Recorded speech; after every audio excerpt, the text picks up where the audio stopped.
Meenakshi Faculty of Yoga Science and Therapy, BSc and MSc Yoga. Apply now. Edappadi பழனிசாமியை வசைபாடினால் தன்னை மாவீரன் என்று முதலமைச்சர் மு க ஸ்டாலின் நினைத்துக் கொண்டிருப்பதாகவும், ஒரே மேடையில் துண்டு சீட்டு இல்லாமல் எடப்பாடியின் தொண்டரான தன்னுடன் விவாதம் செய்ய தயாரா என்றும் சட்டமன்ற எதிர்க்கட்சி துணைத் தலைவர் RB உதயகுமார் சரமாரியாக கேள்வி எழுப்பியுள்ளார்.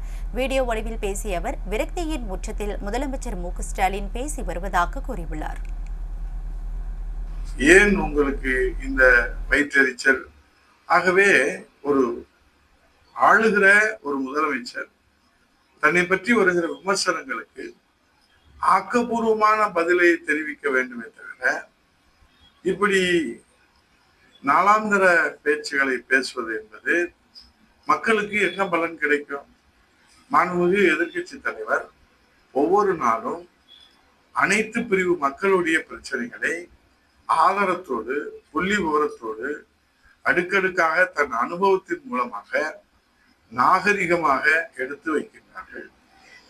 இது உங்களால் பதில் கூற முடியவில்லை, பதில் சொல்ல முடியவில்லை. உங்கள் தோல்வியை ஒப்புக்கொள்கிற ஒரு நிலைதான் மக்கள் இன்றைக்கு பார்க்கிறார்கள். உங்களுடைய உண்மை சுயரூபம் வெளியே சுட்டி காட்டப்படுகிறது.